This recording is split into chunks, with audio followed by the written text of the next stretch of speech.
Glück auf und Howdy aus Austin in Texas. Es sieht nicht so aus, aber wir beschäftigen uns heute mit Sport. Naja, mit Highschool-Sport. Was ja auch Sport ist. Naja, aber nicht im Allgemeinen, sondern wir fokussieren uns heute wirklich nur auf die Highschools.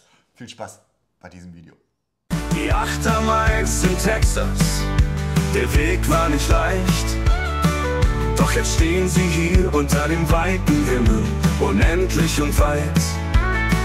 Von der Kohle zum Staub, vom Bergwerk zum Wind, Texas ist jetzt hier zu Hause, wo der neue Traum beginnt.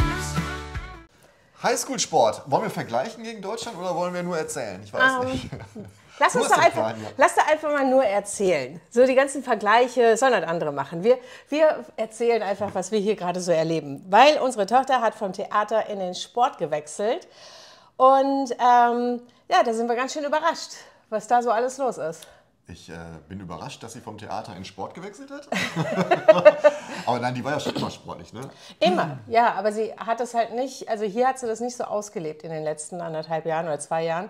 Sie hat hier tatsächlich sich erstmal auf Theater fokussiert und jetzt hat sie gedacht so, nö, gehen wir wieder zu dem zurück, was ich wirklich richtig, richtig gut kann, und sie ist extremst sportlich, also ist jetzt ins Leichtathletik gegangen hier.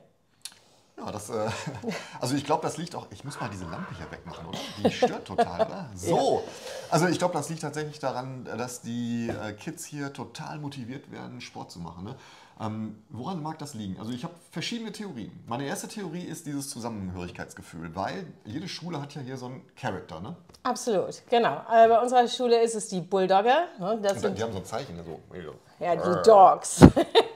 Total bescheuert. Nein, ich finde das schön. Ich finde das wirklich toll. Also Zusammengehörigkeitsgefühl, und wir kämpfen quasi für die Schule, für das Ansehen der Schule, für das Team. Kann eine gute oder wird wahrscheinlich so sein. Ja, absolut. Also ich muss doch mal vergleichen mit Deutschland. Ne? Also wenn ich jetzt daran denke, wie viele Merch-Shops gab es von unserem Gymnasium, wo wir waren, da gibt es, glaube ich, keinen. Also das ist schon cool hier, ne? Dass sie sich so, dieses Teambuilding, was sie hier machen, ne? Ja. Das ist schon sehr ausgeprägt, und die sind auch stolz drauf, dann in so einem Team zu sein. Die haben sogar verschiedene Abstufungen, ne, von Absolut Teams. richtig. Wie war das mit dem Varsity? Da hast du besser im Griff Okay, als ich. also es gibt quasi 3 Stufen. Es gibt einmal die Freshmen, die haben auch nur die Chance, in die Freshman-Abteilung zu kommen.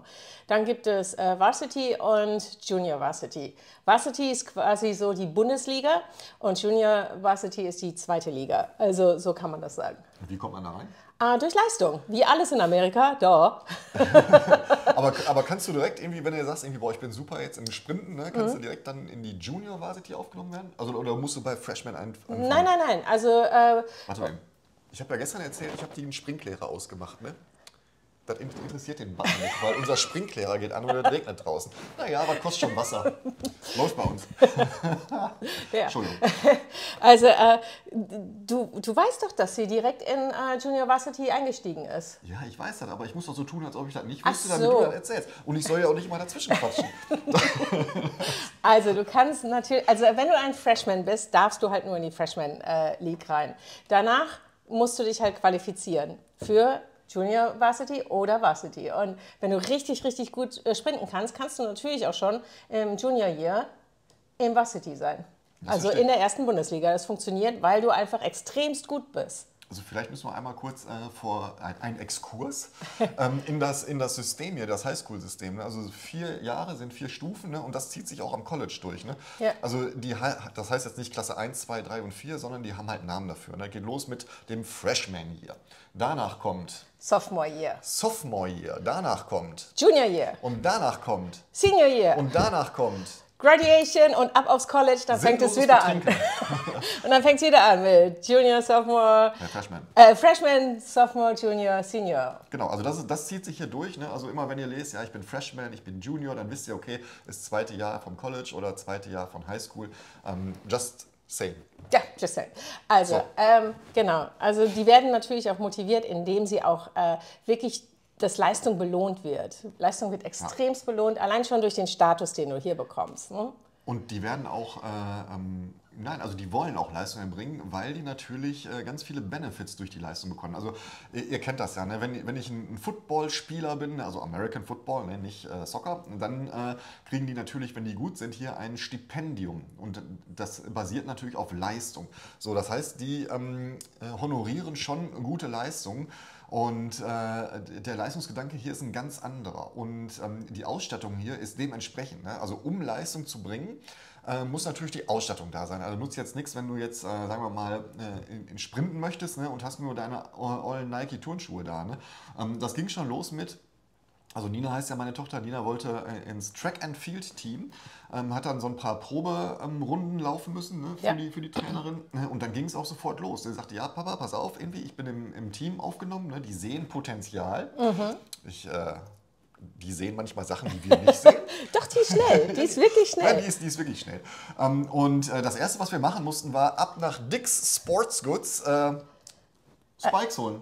Ja, so, also nicht so Running Shoes wie Nee, Spikes. Ja, richtige Spikes. Also habe ich nie von gehört, dass es das gibt. Doch, das hey, ich bin ja nicht in die... Weißt du, zu meiner Zeit damals, wo wir Leichtathletik gemacht haben, da gab es natürlich auch die Sportverrückten, die sich immer super ausgestattet haben. Ne?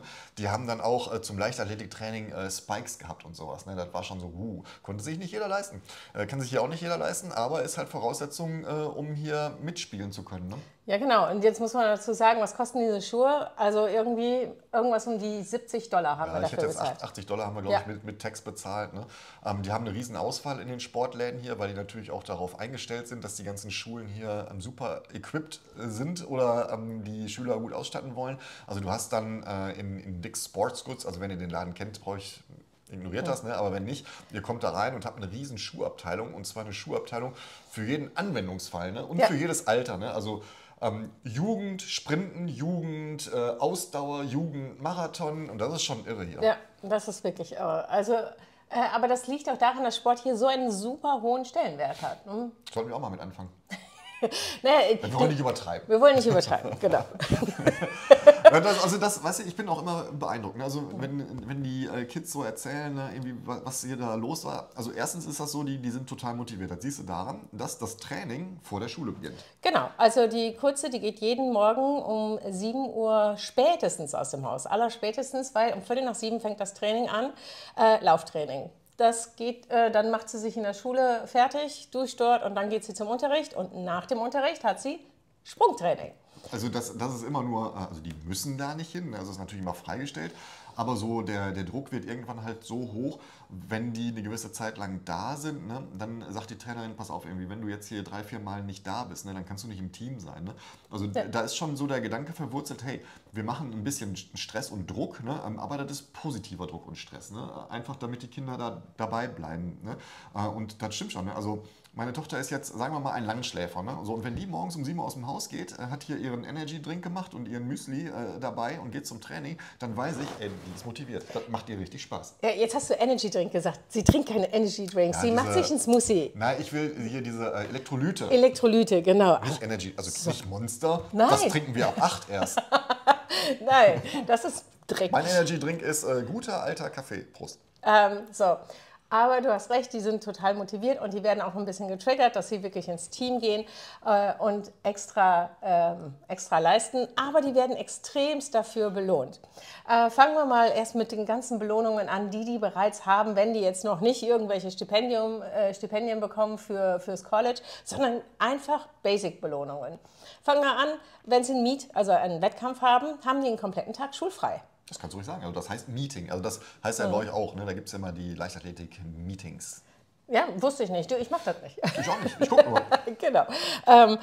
Da kriegen die den kompletten Tag schulfrei für. Selbst wenn die erst um 12 Uhr laufen oder um 1 Uhr laufen, dann braucht sie den ganzen Tag nicht zur Schule. Und das ist echt eine Menge wert, weil du darfst hier nur 10% deiner kompletten Schulzeit fehlen. Das zählt aber nicht zu den 10% hinzu, also perfekt. Das sind die Tage, an denen sie wirklich mal ausschlafen darf. Und ich weiß jetzt eure Kommentare, ihr sagt, ja, aber was ist, wenn die krank sind? Ja, wenn sie krank sind, haben sie in der Regel eher Pech gehabt? Nein, also es gibt eine Doctor's Note, damit ist dieser Tag gesichert, aber ansonsten dürfen die, das sind ungefähr 2 Wochen, die sie fehlen dürfen. Ja, 2 Wochen im Semester. Also damit sollte man auch eine Krankheit irgendwie abdecken können. 10% der Stunden dürfen sie fehlen. Und selbst wenn sie mal 11% gefehlt haben, gibt es eine Attendance Recovery.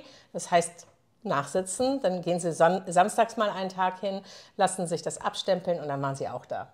Also ist schon vieles anders hier. Ne? Ich bin auch immer wieder erstaunt über den Zustand der Anlage. Ne? Also das ist ja eine relativ große Highschool. Ne? Ich glaube, es ist nicht die größte hier, ne? So, aber ist schon groß, die Highschool, wo die hingeht. Ne? So, und ich war ja mit Nina auch mal laufen da. Also da kann jeder drauf. Ne? Das ist jetzt nicht irgendwie, dass das irgendwie abgeschlossen ist oder so, sondern die haben wirklich eine ganz normale Track-and-Field-Bahn da. Ne? Das hat 400 Meter die Runde, glaube ich, immer. Ne? In einem makellosen Zustand. Ne? Irgendwie die Bahn mit einem Rasen, der exakt geschnitten ist. Ne? Wo eine Hochsprunganlage eingebaut ist, eine Weitsprunganlage, wo natürlich auch ein Footballfeld in der Mitte ist, mit den gelben Toren da, in einem mega Zustand. Ne? Also das ist wirklich abgedreht, da ist nichts verschmiert, da ist nichts mit Edding getaggt oder so. Die passen alle mega auf diese Anlage auf. Ne? Ja, absolut. Aber lass uns, bevor wir über die Ausstattung reden, noch ganz kurz über die Benefits reden. Nämlich, die haben nämlich noch viel, viel mehr Geschenke. Die kriegen T-Shirts geschenkt mit dem Logo drauf. Die haben jetzt, letztens kamen sie mit einer super tollen Jacke an. Vielleicht können wir die einblenden. Das ist eine super geile Jacke. Ein Windbreaker, komplett geschenkt. Das ist irgendwie auch wieder so. Also in Deutschland hättest du dafür, keine Ahnung, 50 € bezahlt. Kriegen alle Kinder des Teams geschenkt. Also diese Teambuilding wird durch kleinere Geschenke auch gefördert. Ja, ne? ja, also jetzt gab es böse Stimmen, die sagen, ja, das sind ja Uniformen. Ne? Ja, ist aber besser. Eine Uniform schafft halt auch ein Zusammengehörigkeitsgefühl. Ne? So, und das ist einfach so. Ne? Das ist eine Historie auch der Olympischen Spiele. Ne? Wenn die einlaufen, haben die alle das Gleiche an. Also kommt mir nicht mit, das sind Uniformen. Ne? Das ist Quatsch. Ne? Die sind stolz drauf. So. Und das Coole an der Jacke ist ja, da steht der Nachname drauf. Ja. Ne? Also die Jacke ist jetzt nicht irgendwie aus dem Schrank und hier ist eine alte Jacke, sondern die Jacke ist niegelnagelneu mit ihrem Nachnamen hinten aufgeflockt. Und natürlich macht sie das stolz. Ja, absolut. Absolut. Das ist eine super schöne Jacke. Also ich bin da ein bisschen neidisch. Willst du auch eine haben? Musst du laufen. Damn, ich wusste, dass da irgendwas war. Nein, dann, was haben die noch für Vorteile? Schulfrei, sie können gesponsert werden nachher, also die werden automatisch, wenn du das als Eltern erlaubst, aufgenommen in so eine Gesellschaft für Sponsoring für die Colleges. Und da kannst du kostenlos noch irgendwelche Trainings machen. Haben wir jetzt erstmal noch nicht gemacht, Nein. weil ich fand das noch ein bisschen früh. Die soll sich erstmal austoben und gucken, ob sie überhaupt dabei bleibt. Genau, also ist ja auch nicht das erste Rodeo von ihr. Ne? So, was hat sie schon alles gemacht? Also das Coole ist ja, dass sie einfach auch alles ausprobiert hier. Die hat natürlich mittlerweile einen richtig großen Freundeskreis dadurch. Alles Amerikaner natürlich. Ne? Und also sie ist schon völlig integriert hier. Ne? Das ist schon so. Sie hat Theater gemacht, sie hat hier jetzt Track and Field gemacht. Ne? Sie hat noch unfassbar viel gemacht hier, einfach nur um auszuprobieren, um jetzt festzustellen, darum hat Tina recht, wir wissen nicht, ob sie dabei bleibt. Momentan hat sie sehr viel Spaß und ich meine, hey, wir waren jetzt schon auf, das ist der Nachteil übrigens, ne, wenn du Leichtathletik-Kind hast und die 100-Meter-Sprint macht, ne, oder Hochsprung, dann bist du den ganzen Tag in diesem Stadion für, wenn es gut läuft, 14 Sekunden. Wenn es schlecht läuft, für 16 Sekunden. Ich war noch nie für 16 Sekunden Nee, ich da. auch nicht. Aber gestern zum Beispiel, war also momentan ist wirklich mieses Wetter hier. Also für die Ostinaten ist es ein super Wetter, weil es endlich regnet. Aber auch leider nur noch heute. Also gestern und heute hat es geregnet.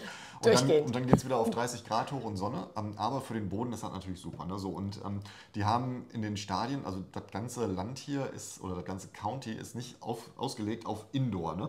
So, das heißt, hier ist alles draußen. Das heißt irgendwie, um 10 Uhr geht das Meeting los, ne, bis, weiß ich nicht, 4 Uhr. Und die Muttis stehen dann da mit Schirm und lassen sich nass berieseln. Aber die Kids denken so, ja, ist mir doch egal. Ist halt cool, ist Wasser. Hey, wir laufen trotzdem. Ja, genau. Also Gott sei Dank hat mir unsere Tochter irgendwann gesagt, okay, fahr bitte erst dann los, weil die konnte so ein bisschen einschätzen, wann sie dran ist. Und ich stand trotzdem noch 1 Stunde im Regen. Ne? Und jetzt ist das kein überdachtes Stadion und wir haben nirgendwo irgendwas gefunden, was wirklich trocken war. Das heißt, am Ende des Tages war ich auch nass. Aber es war warm dabei. Es war warm dabei, 18 Grad. Ja, gut, das ist arschkalt. Nein, aber ich meine, das ist der Nachteil einer Track and Field Mom. Mom. Aber ich bin froh, dass du eine Track and Field Mom bist und keine Dance Mom. Aber Dance Moms, da könnte ich euch Storys drüber erzählen. Dance Moms sind hier egal. Und das ist genau wie im Fernsehen. Nein. Ist wirklich so. Das ist tatsächlich so. Also wenn ihr diese TV-Show kennt, Dance Moms, genau so, nicht ganz so extrem, aber im Grunde die Baseline stimmt. So, aber da wollten wir gleich drüber erzählen. Ich will ja noch mal ein bisschen was über die Ausstattung erzählen und über die, also erstens die Trainer da, die geben sich wirklich Mühe. Ne? Also ich habe immer den Eindruck, das ist für die nicht nur so, ja, ich habe eine Sportstunde, ne? Also wie am deutschen Gymnasium oder so, ja, dann hast du einen Sportlehrer, der, ja, hier komm, baut den Barren auf und dann springt da rüber, habt Spaß. Sondern die nehmen das hier als richtigen Job. Ne? Das ist ja auch ein richtiger Job. Es ist ein richtiger Job. Also ist die Track-and-Field-Trainerin in dem Fall. Ne? Genau, das heißt, sie hat vielleicht 2 Fächer, sie ist Track-and-Field-Coach und sie hat, keine Ahnung, einen Sportkurs noch. Und das macht, das macht die Vollzeit. Genau. So, und ich bin immer überrascht, wenn die nach Hause kommt und sagt, boah, heute hatten wir Training und da war, also letzte Woche war die Weltrekordhalterin im 60 Meter Hürdenlauf. Genau. Auf dem Highschool-Platz und hat da mal kurz eine Stunde Training für die Kids gegeben. Ne? Das ist schon cool. Und das war nicht die erste. Ne? Also davor, 2 Wochen war irgendwie ein Olympiateilnehmer hier, der an der UT in Austin war. Der kam aus Deutschland.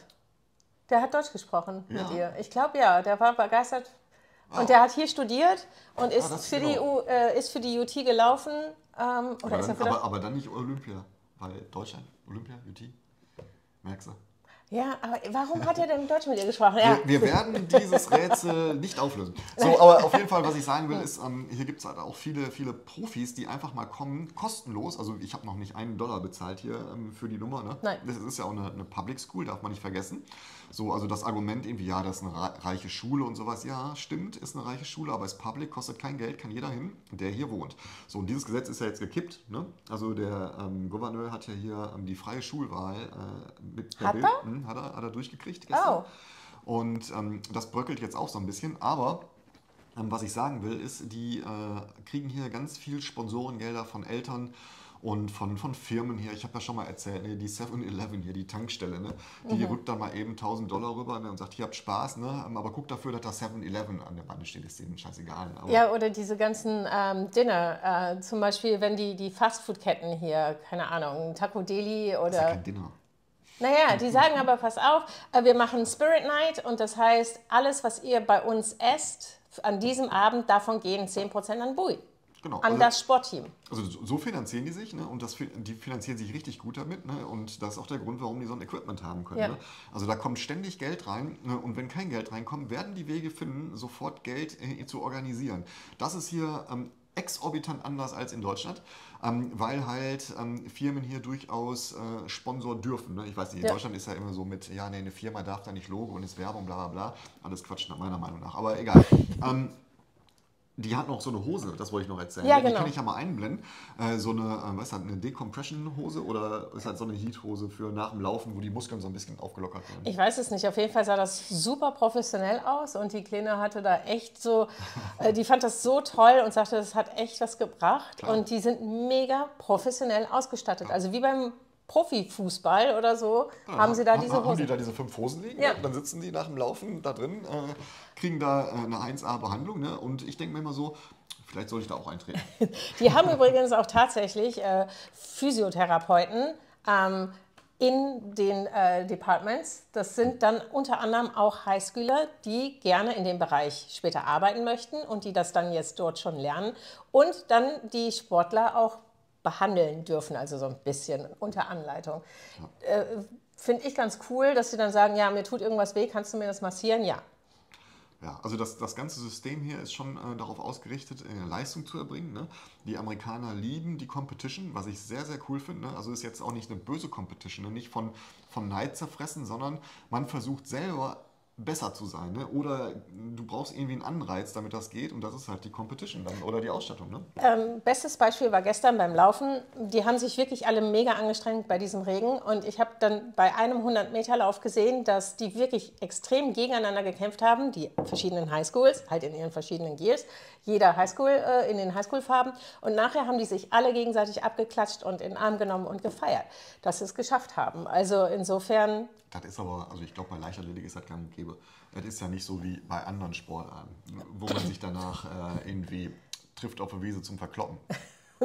Nein, aber beim Football, also hier im College Football beispielsweise, da haben wir schon eine Rivalität zwischen, zwischen den Teams, aber das ist eher lustig. Ne? Also kurzer Exkurs, A&M und UT, also die Longhorns und was haben die anderen? Weiß ich gar nicht. Weiß ich auch nicht.